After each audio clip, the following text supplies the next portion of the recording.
Welcome to the Cancer Council Western Australia's Cancer Update series. This is the last lecture for our 2016 series. My name is Melissa Ledger. I manage one of the teams in the Education and Research Division at the Cancer Council Western Australia. Today, Professor Michael Millward is going to talk about a very new tool in the treatment of cancer, immunotherapy. And I think the crowd here today shows the interest in this new and interesting treatment. We are really fortunate to have Professor Millward here today. Sometimes when we look for experts to present the Cancer Update lectures, we don't need to look too far. We're very privileged to have an expert such as Professor Michael Millward here in Western Australia. Professor Millward is the Foundation Chair of Clinical Cancer Research at the University of Western Australia and a Consultant Medical Oncologist at Sir Charles Gairdner Hospital since 2003. Professor Millward has a strong track record in delivering clinical trials outcomes. He is an international expert in thoracic cancers and melanoma. He has published more than 170 original papers and over 270 abstracts at international meetings. But without any further housekeeping or announcements, please join me in welcoming Professor Michael Millward.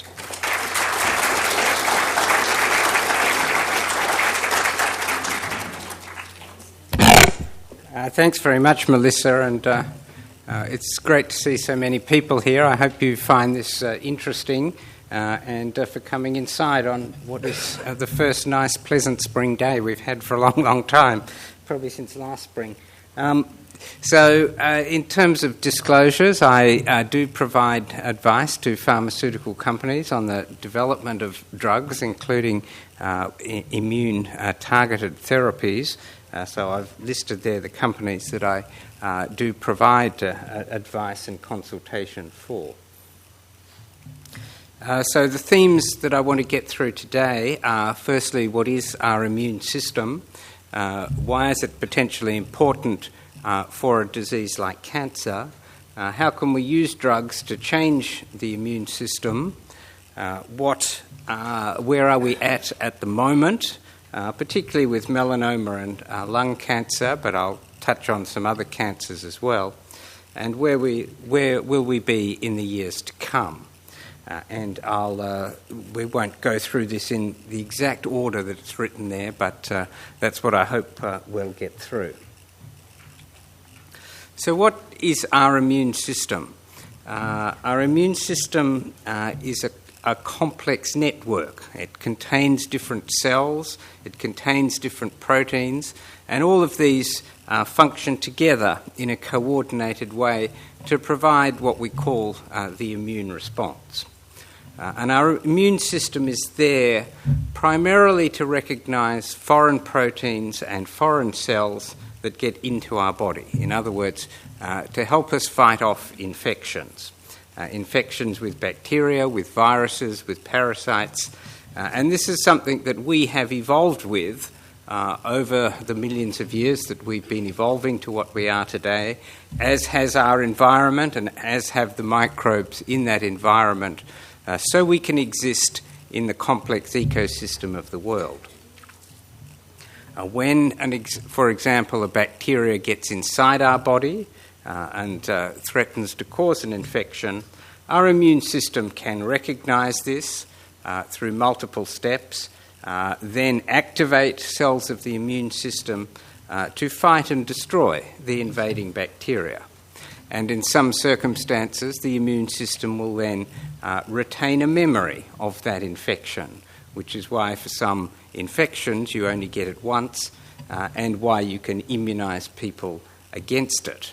So the immune system has a recognition, it has what we call effector or a killing function to get rid of invaders, and it has, in some circumstances, a memory. The immune system can go wrong, and I'm sure you're aware of what we call immune deficiency diseases, where the immune system does not work. And where the immune system doesn't work, the patient is at risk of getting infections that will prove fatal. And you probably remember the kids, the so-called babies in bubbles that have to live in this protected environment because they don't have a functioning immune system, and any infection that our immune system would deal with very easily can be fatal to them. And some of those immune deficiency diseases can be treated with various drugs or with transplantations of bone marrow or other things. But if your immune system is really deficient, then your health is very poor. Conversely, the immune system can develop what's called autoimmune diseases.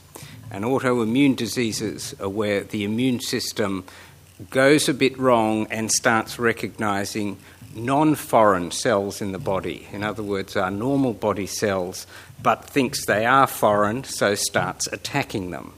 And this can cause serious and chronic diseases like rheumatoid arthritis or SLE, or the neurologic disease Guillain-Barré syndrome, and a number of other diseases that are less serious, such as vitiligo, where you lose the pigmentation in your skin.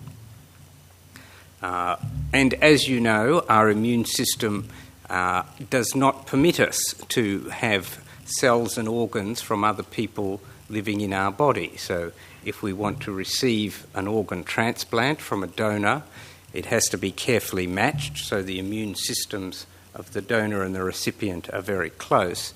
And even in those circumstances, the person who receives the organ has to go on powerful drugs to suppress the immune system to allow the transplant to continue to function.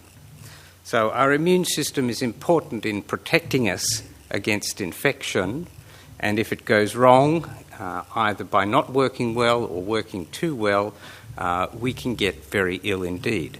And it prevents us doing some of the things that modern medicine wants to do, like transplanting organs from one person to another. But our immune system is not there because of cancer. Cancer is not part of our evolutionary process. Our body is not evolved to recognise and attack cancer. Cancer is a recent illness. As we know, cancer is a disease predominantly associated with older age, and we are not evolved to live to the lifespan that we now can. Our bodies are evolved to live to maybe 30, 40 years of age, and our environment now has changed so quickly that our bodies have not evolved in the way that we have evolved to recognise and fight infections from bacteria and other organisms. So our immune system is not there to recognise and fight cancers. Cancers obviously are not foreign in the sense that they arise from our own bodies. Cancers are diseases of our own body cells, and the immune system does not therefore have to see a cancer cell as a foreign cell. But cancers do arise because of mutations in various genes that cause the cancer cell to become malignant and divide in an uncontrolled way.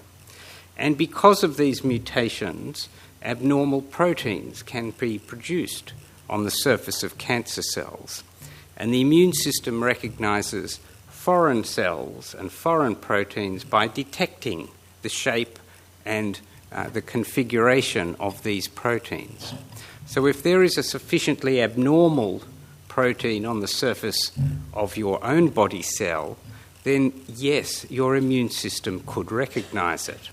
So yes, the immune system could recognise the presence of cancer cells in the body. So does it actually do so? Does the immune system recognise, activate and destroy cancer cells in the body? Yes, it does. We know this now. In fact, changes to our body cells as a result of a damage to the DNA is happening all the time. We are probably always producing abnormal cells with abnormal protein. And probably our immune systems all the time are looking at our own body cells and recognising those that are sufficiently different. However, clearly it doesn't always work, because if it did, we wouldn't get cancers, and cancers are a very common problem. So the immune system, yes, potentially can recognise cancers, probably does in a lot of the time, but frequently it doesn't, and the cancers grow and become clinically apparent, and people get cancer. So the question is why? Why does this occur? Why does the immune system sometimes not recognise and get rid of a cancer cell and allow the cancer to grow and spread? We've known for quite some time that there is a complex link between cancer and our body's immune system. Remember, I said there are diseases where the immune system doesn't work, and that people with those diseases have a high rate of developing fatal infections. However, some diseases where the immune system doesn't work are also characterised by a high risk of developing cancer, particularly at a young age. So there's something about having an immune system that doesn't work that also puts you at risk of cancer. If you need drugs to suppress your immune system because you have an autoimmune disease or because you have a transplant, that also increases your risk of cancer. And if you get cancer, then your outcome is likely to be worse than if you didn't have immunosuppressive treatment. So again, if we have to suppress the immune system, it makes the risk of cancer worse.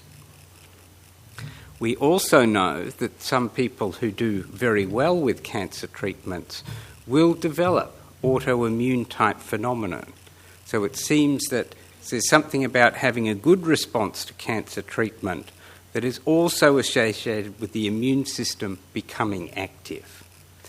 And we know that very rarely cancers can shrink without any treatment being given. It's very unusual, but it does occur. And for that to occur, there must be some other way that cancer cells are got rid of, and that must involve the immune system. So here's a patient I treated a long time ago, and you'll see. So you can see this patient has developed vitiligo. He's losing the pigmented cells in his skin, and this is an autoimmune condition.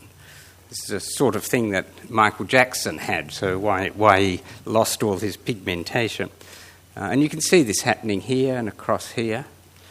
And this was associated with a very good response to treatment. And it's happening up here as well. And I like showing this picture because the patient gave me permission to, but you can see how long ago it was by the sort of computers that we were using in the clinic at that time.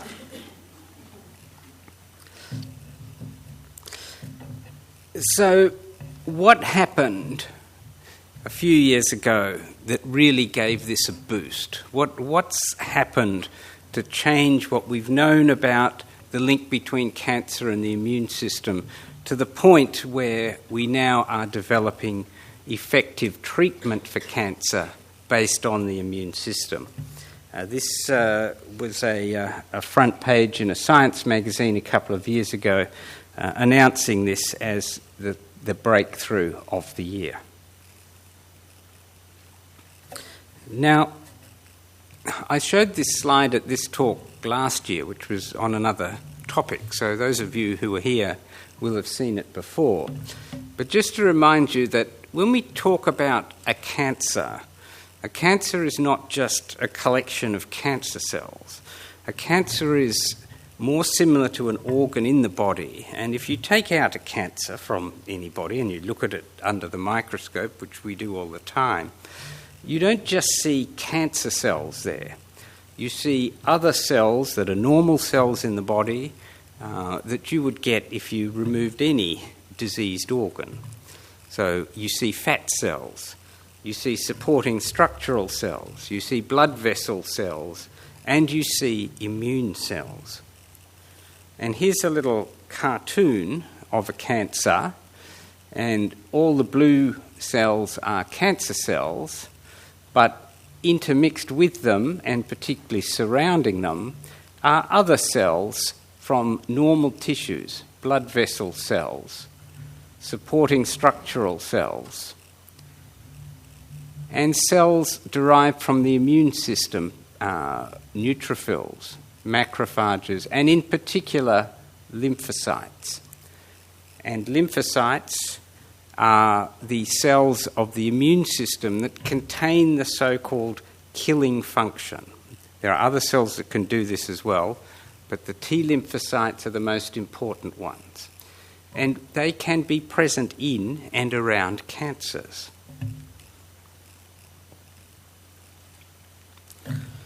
So why are they there? And if they're there, why aren't they getting rid of the cancer cells? Well, about the turn of the century, maybe a little before, maybe 1997, the actual reasons why this occurred started to be worked out. So this is a melanoma cell here. It could be any sort of cancer cell. And near it is an immune cell, a T lymphocyte, which has the potential to get rid of it. And surrounding it is another immune cell whose job it is to tell the lymphocyte that this is a foreign cell, get active and get rid of it. And these cells have to talk to each other. And cells talk to each other by expressing on their surface various different proteins that bind to other proteins on the cell they want to communicate with. And depending on exactly which proteins are there, it signals to the next cell to do something or not do something. So one of the things that will have happened here is this cell will have figured out on this cell that there's a foreign protein called an antigen. Okay? It will then have said to this cell, here's an antigen, you could recognise this, therefore get busy and destroy this cell. Okay? Oh, here it is, here's the antigen, I can recognise you, now we're going to get rid of it. However, there are other proteins involved in this talking between cells that have a so-called negative regulatory function, which means they act as brakes. They say, hang on, don't do this. Our immune system is in a very delicate state of balance between recognising and destroying cells and saying, well, hang on, no, this looks a bit like a normal cell, let's not get rid of it. Remember, you don't want your immune system to get too active, otherwise it might start attacking your normal cells. So we have brakes, so-called checkpoints, on the immune system that function in this environment. And cancer cells turn these brakes on. And that was the discovery that was made. There are brakes that can damp down the immune response, and these brakes are certain molecules that around cancer cells become much more active. So cancer cells turn on a brake in the immune response. And so even though there are cells there, the message they're getting is, hang on, don't get rid of this guy, let it live and grow.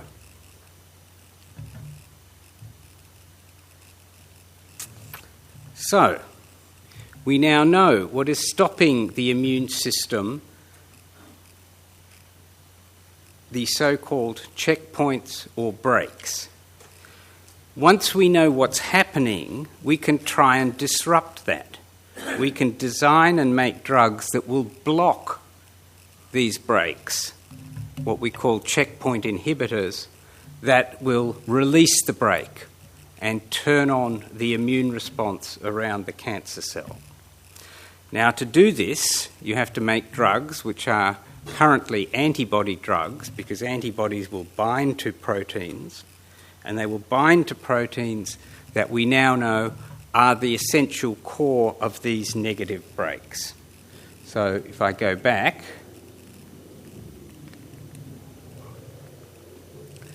the important brakes are this one, called CTLA4, and particularly this one, called PD1 linking to PDL1.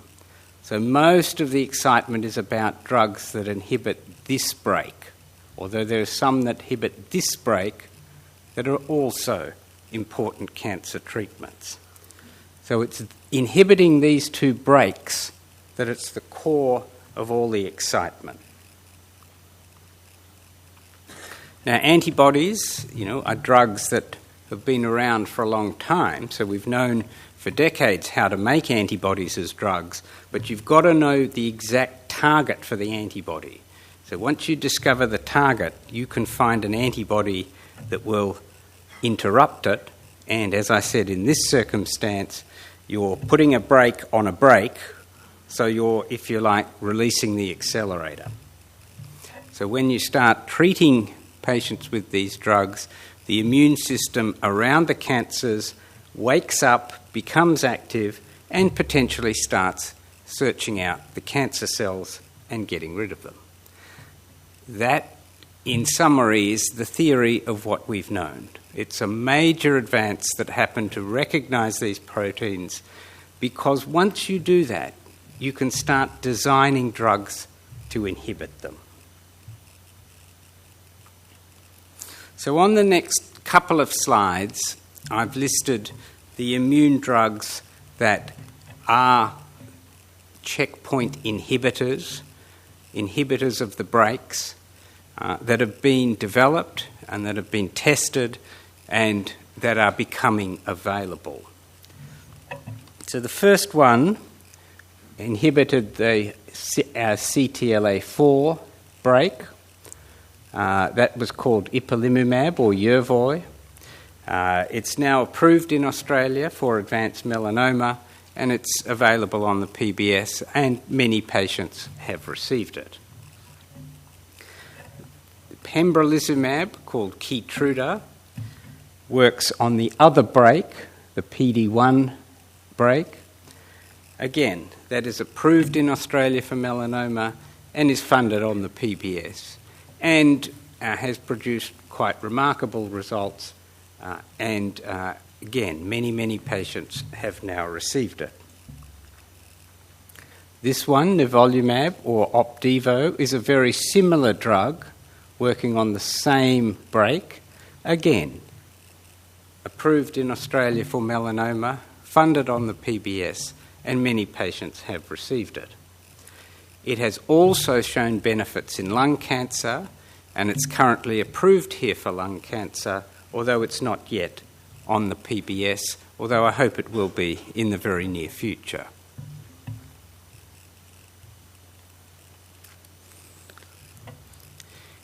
Overseas, particularly in the US, there are different additional indications for these drugs, and some other drugs have also been approved because of positive results in trials.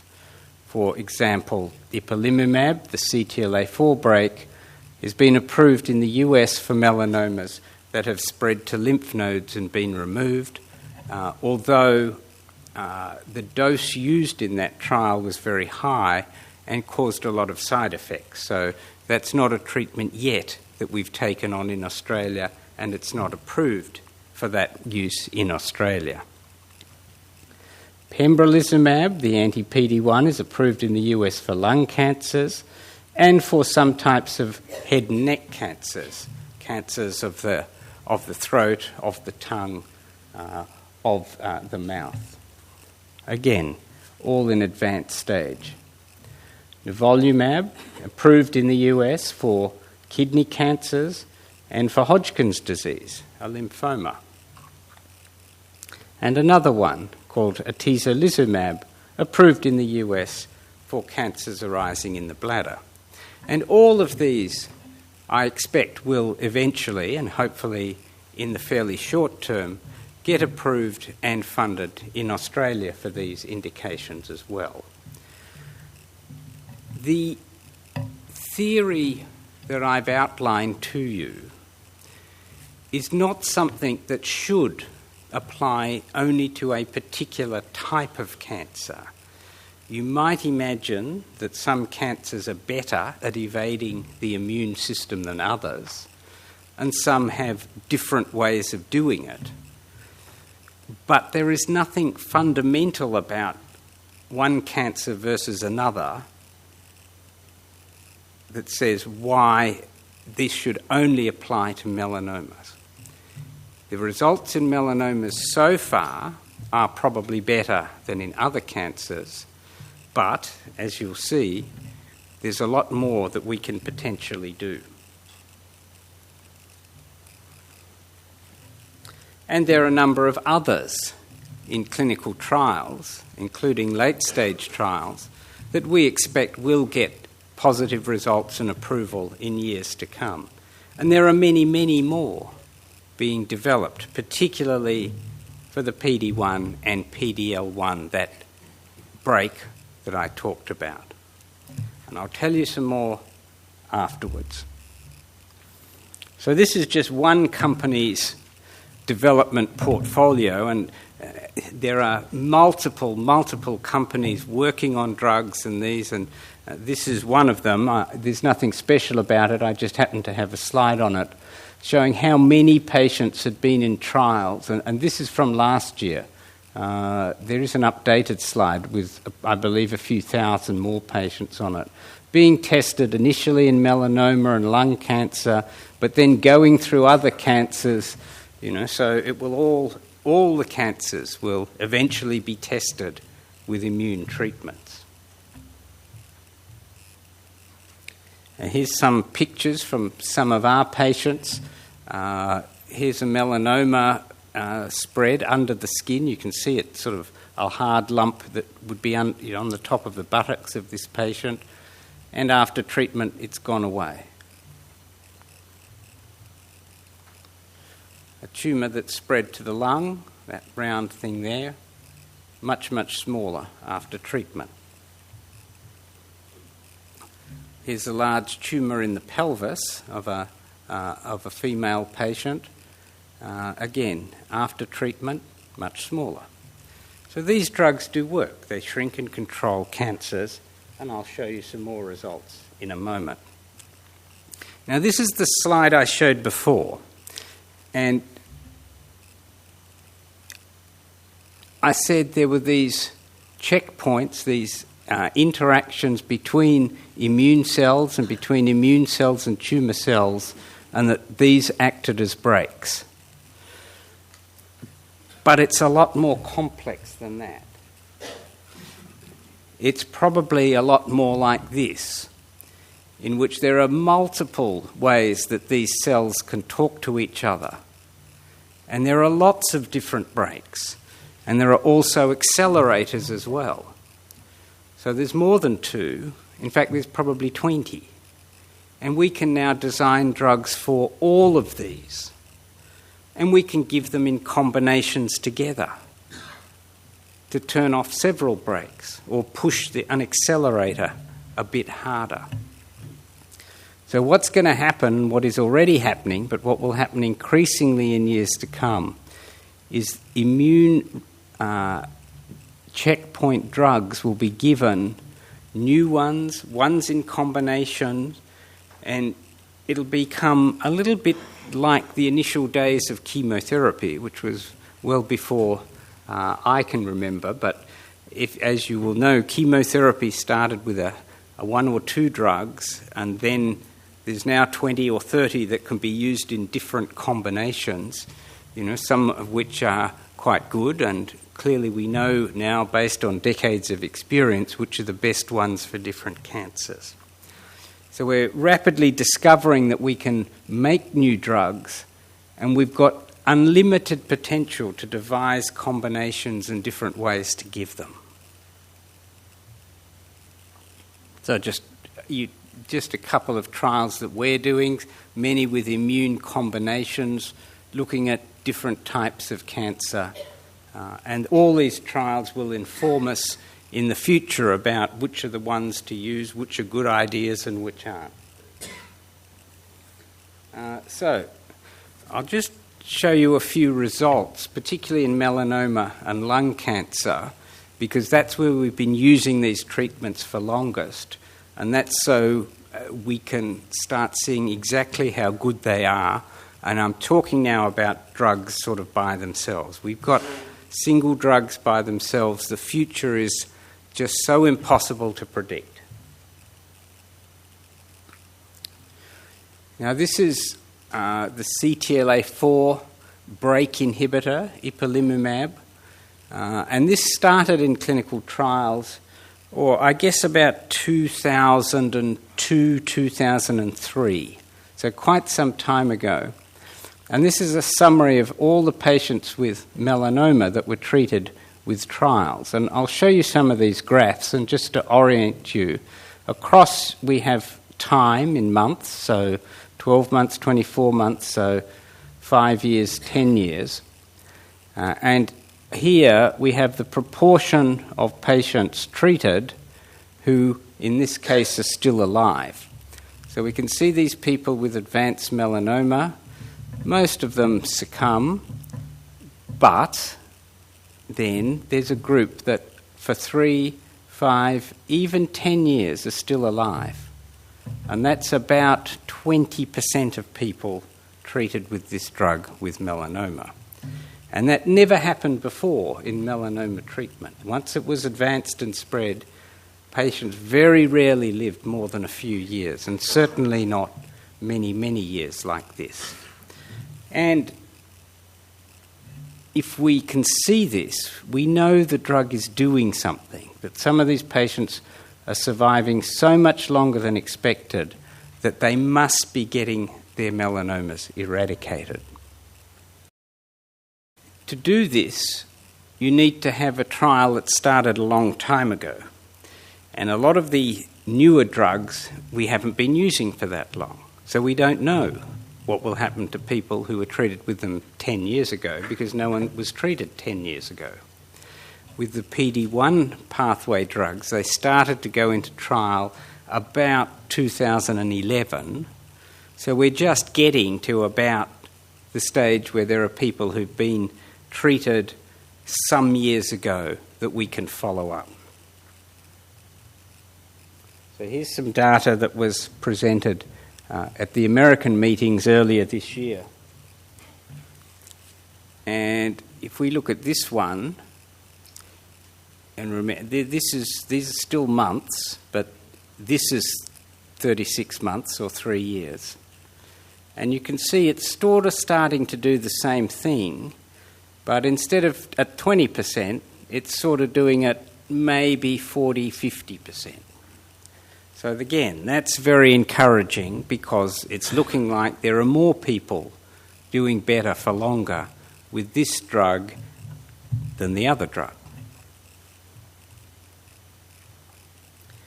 We also have trials comparing different immune treatments. Some of these we did some years ago, so we're starting to get longer-term results. And here's one that compared different drugs. And you can see again, this one is only going up to about 24 months, but again, the number surviving is levelling off at around the 40 to 50% mark, which is pretty good, better than before, and very encouraging. But if you think of the initial curve I showed you that went out to 10 years, which would be over there, we don't know what will happen to the people who are still being followed up, who are relatively early. But we hope that they'll continue to remain alive and in good health. Now, the other thing we look at in evaluating these treatments is what percentage of patients do get a significant shrinkage of their cancers, like the pictures of the patients that I showed you before on their scans. And we grade this in terms of what we term a response to treatment, and a response is not just anything. It's defined as a certain mathematical shrinkage of cancers, but what you can see is that about 35% of people with these drugs were getting a good response, and the hatched bars are those who had what's called a complete response. And a complete response is where you can no longer see the cancer on a scan. So rather like the first one I showed you where you could see it there and then it's gone. Okay?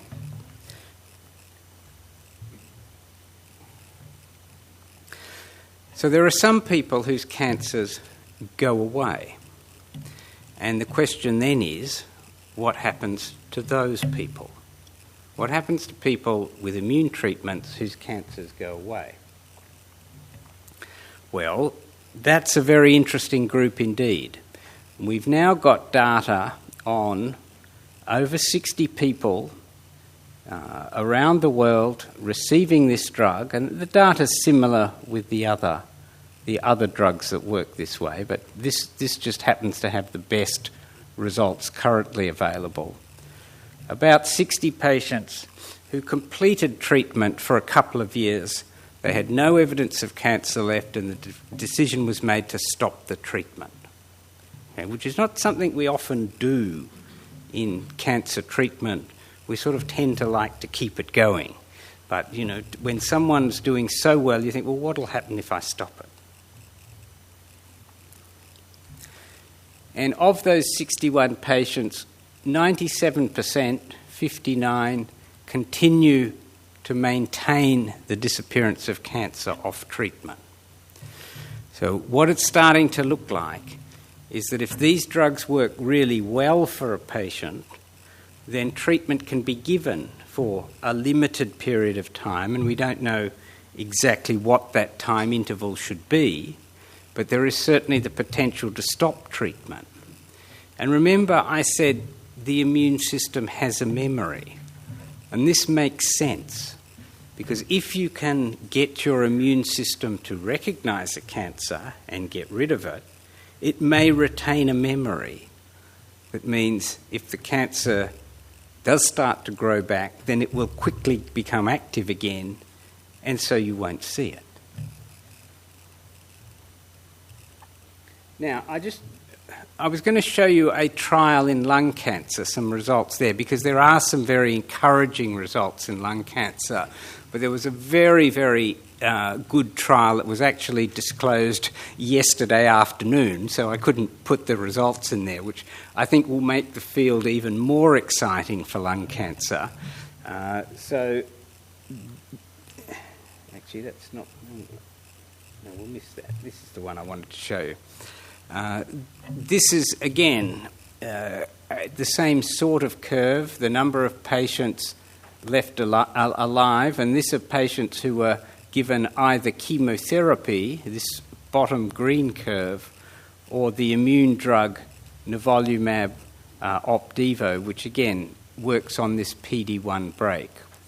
And you can see there are many more patients alive at each time point in those who were treated with the immune drug than with the standard chemotherapy treatment. So it's looking like in many patients with lung cancer, there is a potential to use immune-acting drugs instead of chemotherapy treatment. And that's something that I think will come in more and more in the years to come. So again, a very encouraging result here. And as I say, there was another trial looking very much like this that was disclosed overnight. So very important indeed. Now, one of the exciting things about these new immune drugs is not only that they can have very good results in some patients, but the side effects generally are a lot less than with chemotherapy treatments.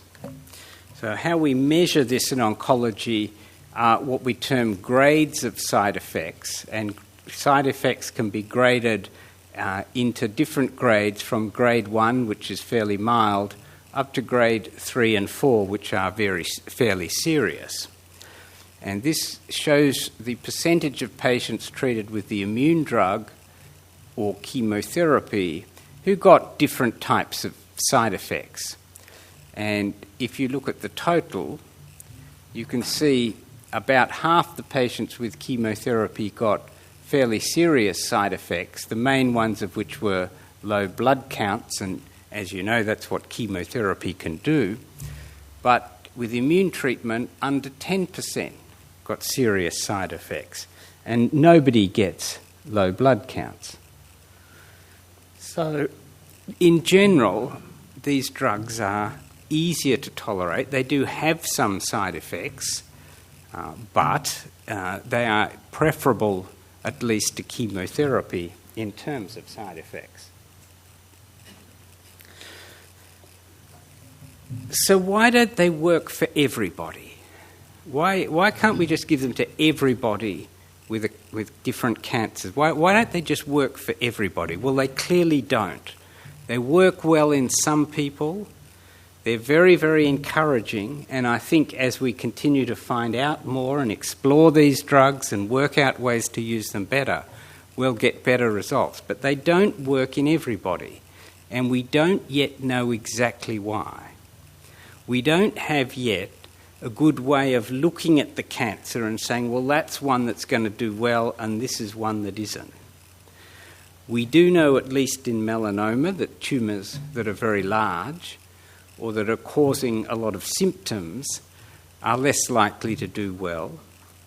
There is some evidence in lung cancer that measuring these immune proteins on the cancer cells can help select patients who will do well, but that's still very imprecise. There is a lot of interest in taking blood cells or biopsies of tumours and looking at the immune cells there and measuring them and seeing what they're doing, seeing what genes they're expressing, seeing what exactly the mutations in the cancers are, and using that data to try and predict whether they'll respond to immune treatments or not. But that remains very much a research tool. And as I say at the bottom, it's nice to know if we can discover which patients won't do well, but then we've got to think about, if we know this, how are we going to make them do well? How are we going to do something different for these patients that hopefully will allow them to do well with immune treatments?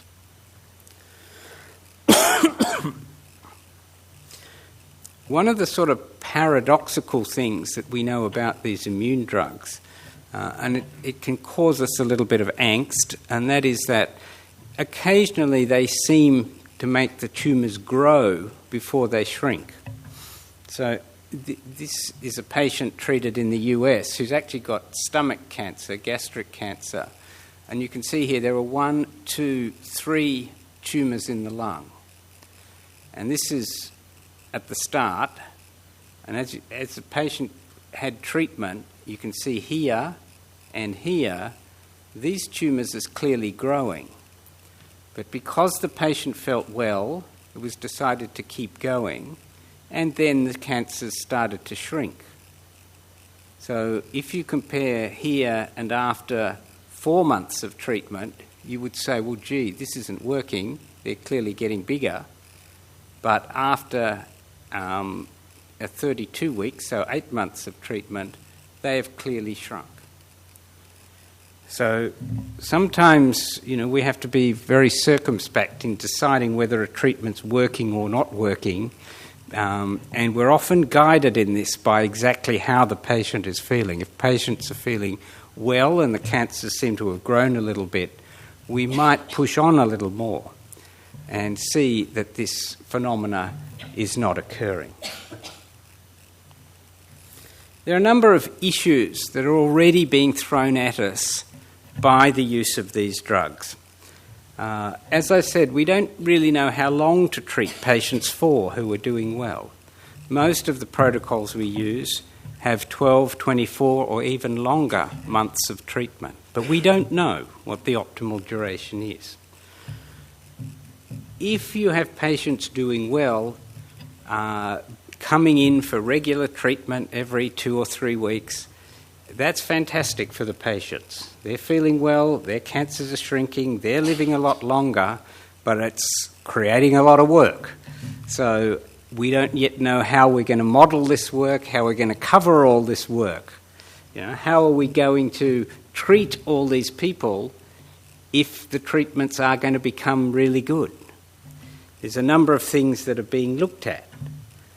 For example, the sort of chemotherapy approach where you go and see the oncologist and have blood tests and then it's decided if you have treatment, may be replaced by seeing the oncologist occasionally and having repeated doses of treatment before you're actually seen again, particularly if you're not having major side effects and are feeling well. Treatment at home is very topical now. It's quite feasible to give these antibody drugs, which are not chemotherapy drugs, in an environment different to where you would give chemotherapy. So there's very much of an interest in using novel ways of giving treatment like this. And of course, we have to think in a state like Western Australia how we can treat people who live in regional and remote areas. It's very important we develop not just oncologists, but nurse coordinators and others who can coordinate care for patients on these treatments. And we have not yet worked out how many people will actually survive for the long term and what we have to do with these long-term survivors. Do we have to keep seeing them? Do we have to keep giving them scans? Will there be a time when we'll have someone with metastatic lung cancer who has treatment and we say, good, you've done well, you don't need to come back and see me anymore? How are we as a medical community going to cope with that and hopefully transition people from what was an inevitably fatal illness to one where some people at least may survive? And of course, all these treatments are costly and expensive, and there are many competing demands for the healthcare dollar. There are many exciting new treatments in different areas of medicine. How are we going to pay for these, and how are we going to make decisions on what should be funded through government and subsidised sources and which is not? So thank you for coming, and we do have some time left for questions.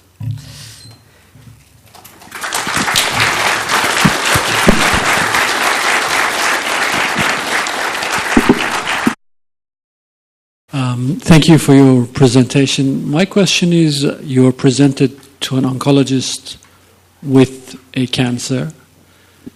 Do you then request immunotherapy or chemotherapy, or is that something that the oncologist has to decide based on evidence? Or that will be generally something that the oncologist will decide, based on exactly what sort of cancer it is, what stage it is, but yeah, certainly ask your oncologist, is immunotherapy a possibility, or does it have a role in the sort of cancer that I have? Some of them, clearly it does. Others that may develop over time. So yeah, definitely ask your oncologist if immunotherapy has a potential role.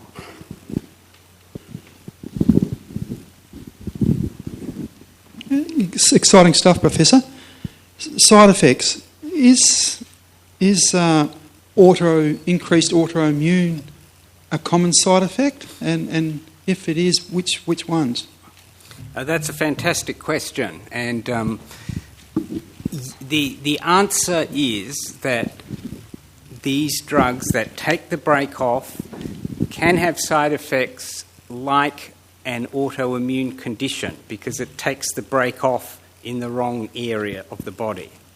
So just like chemotherapy can have side effects because chemotherapy attacks dividing cells and there are normal dividing cells in the body, immune-acting drugs can occasionally have side effects that resemble autoimmune phenomena. And the most serious ones are diarrhea and bowel inflammation and liver inflammation like hepatitis.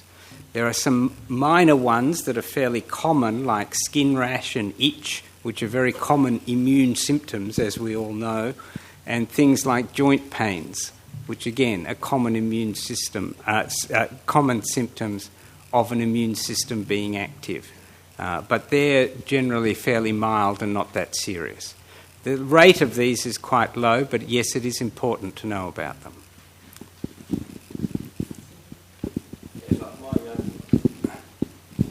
My question was, you were talking about the drugs, and they're all MABs. What are the NIBs? They attack the cells you're talking about from a different angle, and also the hope you've been giving us for these drugs and the immuno, and you brought up the indication of value and cost. The indications are now that a lot of these new drugs are not on the PBS, and if you have been on a trial with them and have this response and the continuation, we would like to continue, but the cost is prohibitive, and you just can't afford to keep going. So it's a two-edged sword there. So I think you've asked 2 or 3 questions, and I'll try and answer each one. All the drugs that I showed you, and thanks for pointing it out. I was going to say it, but I didn't. End in the word AB, the letters AB, because they're antibodies. So pembrolizumab. Okay, there's a lot of drugs that end in IB. Okay, or NIB, and those drugs are not antibodies. They are drugs that work on specific signalling pathways in cancer cells, and that's a whole separate topic. But there are very good drugs like that for melanoma, for lung cancer, and for some other cancers. But there are different types of drugs. The question of cost, yes, as you say, these drugs are currently expensive.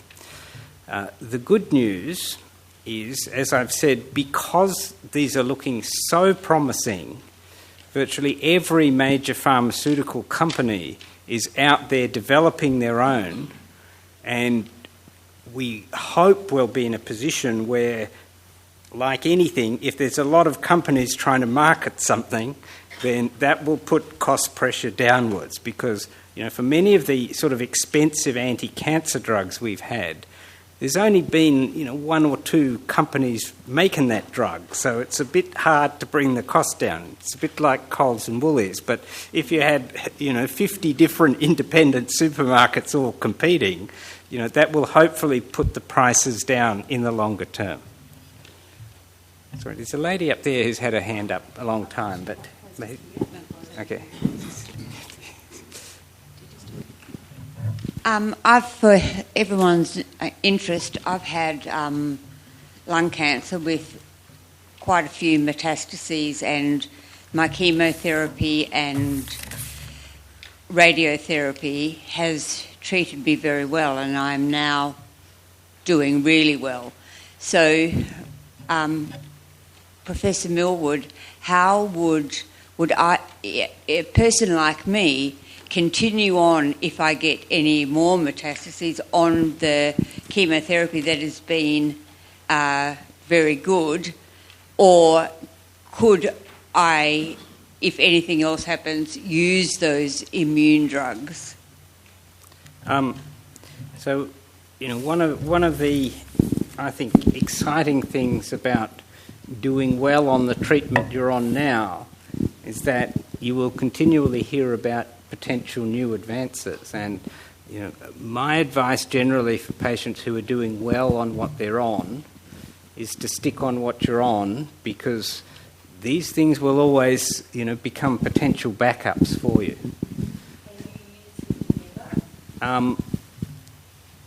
That's something again that research will inform us in the future. There is some data now on using these drugs in combination with things like chemotherapy, in combination with things like radiation, and some promising results. But whether that's the optimal way to do it, we don't yet know. Sorry. I'm fairly new to this, but I've noticed that when I've spoken to doctors about my concerns with chemotherapy or radiation, their response is very suddenly and almost aggressively to put me in a corner. In other words, go out and die. You're an idiot. You've mentioned that if I was interested, or if somebody was interested in speaking about this to their oncologist as a possible treatment, that they would then suggest to you whether that is a possibility. And I'm wondering, are they actually up with this? Is this something that they see as strong indications, or are they going to poo-poo it like they do anything that's not chemo or radiation? Well, I think if oncologists shouldn't poo-poo, anything, because it's your right and role to ask questions and get what hopefully are satisfactory answers to you. In terms of knowledge, yes, oncologists are all very excited about this, and I don't know any oncologist who would get up and say, "Oh, this is all a load of hype." I think most oncologists are very keen to give these sort of treatments, and to help their patients do as well as possible. I think we have had a period, where for many patients, chemotherapy and or radiation were the only treatments that we had. And we are now developing new treatments in a number of areas. The sort of IBS that I talked about from that gentleman, these antibodies and other things coming along. So the spectrum of treatments that we have for cancers is much wider now than just chemotherapy treatment. So we're not yet at the stage where chemotherapy will disappear as a cancer treatment. I think it will still be around and used frequently in 10 years' time, but it will be one of a number of important treatments that we use rather than the only important treatment that we use.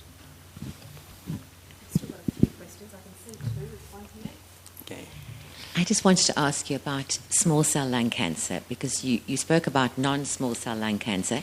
Is that because the greater proportion of lung cancer is non-small cell, or is it because it doesn't work as well with small cell immunotherapy? And then also I wanted to know, if the small cell lung cancer has gone up to the brain, how would immunotherapy react in the brain, if it is in the brain? Okay, they're two fantastic questions as well. The trial and the data I showed you was for non-small cell lung cancer, and that is, as you say, by far the most common type of lung cancer, but there is another type called small cell lung cancer. We do not yet have a lot of data on the role of immunotherapy in small cell lung cancer. There is some data that suggests it might be useful, but we don't know yet. We don't know where it's going to fit into the treatment sort of paradigm for that disease. So watch this space.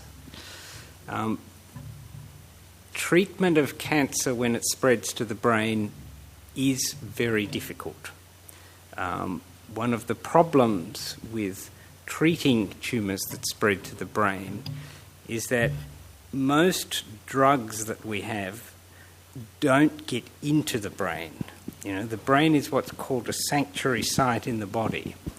The brain has evolved to exclude drugs from it because it's very delicate, and if we ingest things that are toxic or poisonous, we want to keep them out of our brain. So a lot of chemotherapy drugs, a lot of antibody drugs do not enter the brain. So treating tumours in the brain is still more reliant on things like surgery and radiation, where you're actually aiming treatment directly at the brain rather than giving it to the body and hoping it will somehow get into the brain. Now, the question is, if you give patients a treatment that works and activates an immune response on a tumour that's not in the brain, and that patient happens to have a tumour also in the brain, will the body's immune response work in the brain? Because if it does that, remember, you don't have to get the drug in there. You only have to mount that response there. Okay? Now, again, the brain is shielded from a lot of the body's immune responses But under some circumstances, yes. These treatments can help tumours that are in the brain, particularly if they're fairly small. But that's, again, an area where there's a lot of work being done.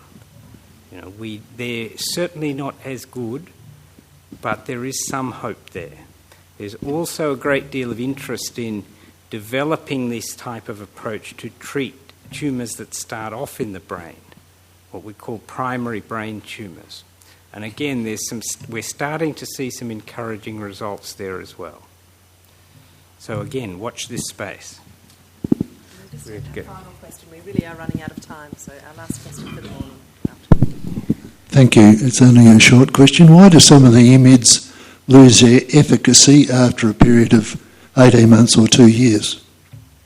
That's a fantastic question. In many patients they don't, but there are certainly some where immune treatments do stop working. And we don't know why. We don't know what happens to those immune systems that suddenly means that they flip on more brakes. We're starting to get some answers, but it's very early days. So I can't give you an exact answer to that question. Please once again join me in thanking Professor Michael Millward.